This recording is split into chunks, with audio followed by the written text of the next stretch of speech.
Put the kettle on, it's time for a wildly uninformed opinion about the Six Nations from a Kiwi who's barely ever watched the tournament.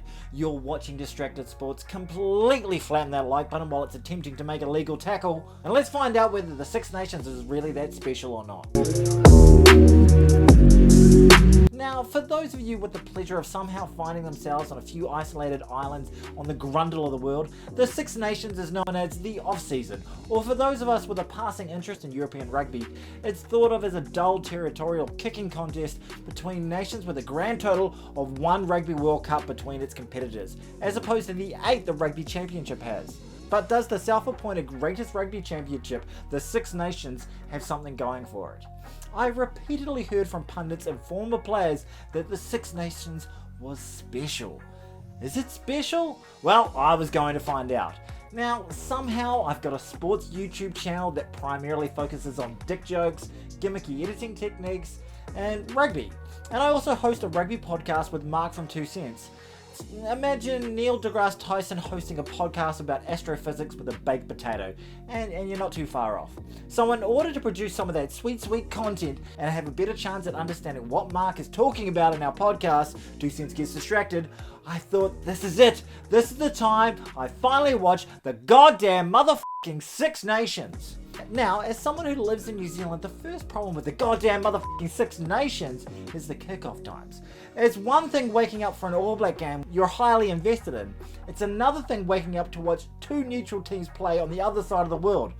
So on Saturday night, to prepare for my early morning of rugby viewing, I drank too much wine and went to bed too late, and woke up after 2.5 hours of sleep to watch my ancestral home Ireland play Wales. And boy was I excited. It was time to find out what all the fuss was about, and if it really was that special, as every northern pundit had repeatedly been professing to me. So I guess I better talk about the actual rugby.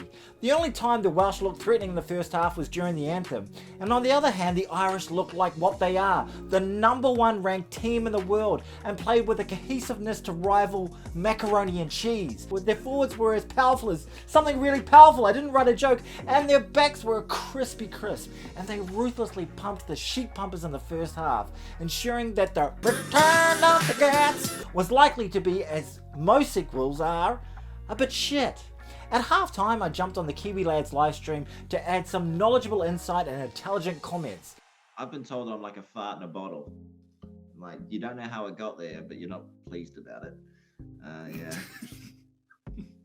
In the second half, the Welsh improved and the Irish clocked off a bit early, but the game was never in doubt.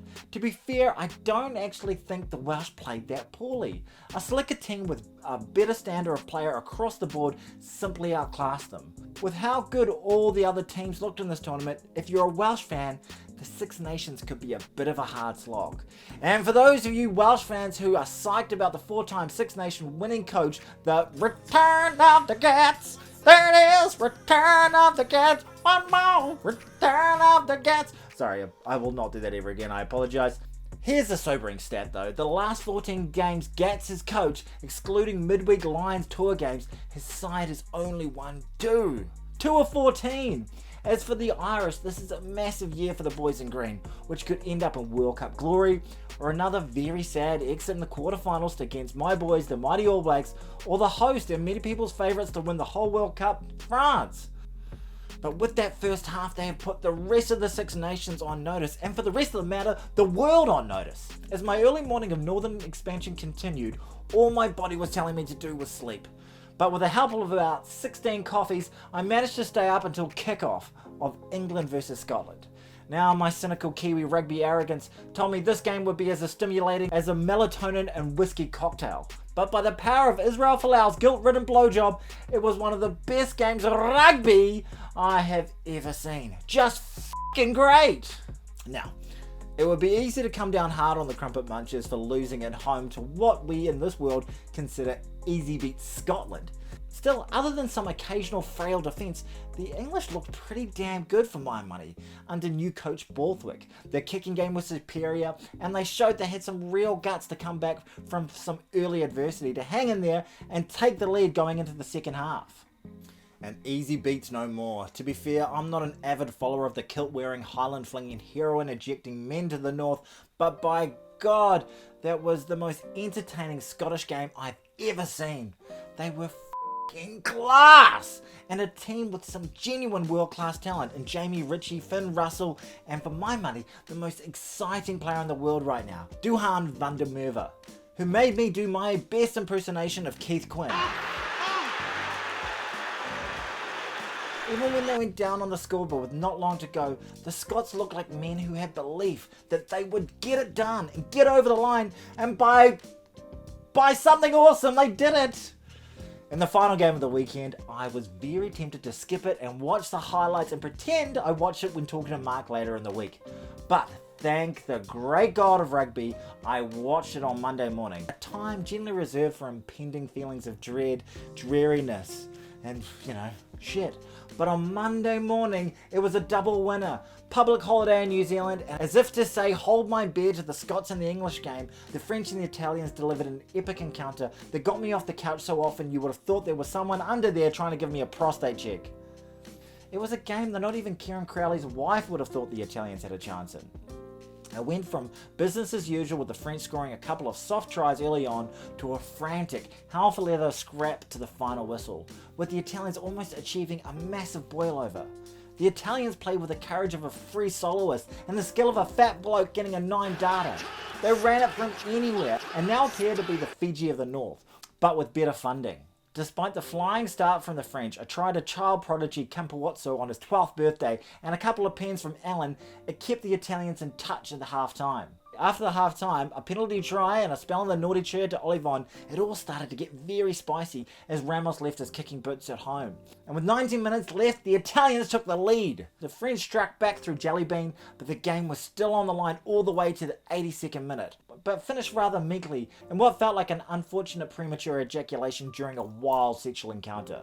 But despite the unwanted metaphorical jizz on the field, it was still an incredible game, and the one that proves that if you take Italy lightly, it's at your own peril.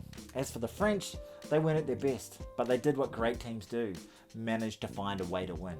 It couldn't be a bigger year for the French as they go for back-to-back Six Nations wins, host a World Cup that they're favourites for, and have a squad stacked with so much tantalising talent it's a little bit absurd. But for whatever reason, things are really straightforward for Les Bleus. And with a massive game against the number one team in the world, Ireland, in Ireland, we will find out a lot about Antoine Dupont's men in 2023. Now, after watching those games, I've got to be honest. I went into them with a tired, jaded, cynical attitude, and I was blown away. And to be honest, as an ABs fan, a little intimidated. The power of international rugby, for my money, is in the north. The standard, the passion, the feel, the vibe, the bloody marble of the thing. The games all felt special. Oh God! It's true! The Six Nations are special!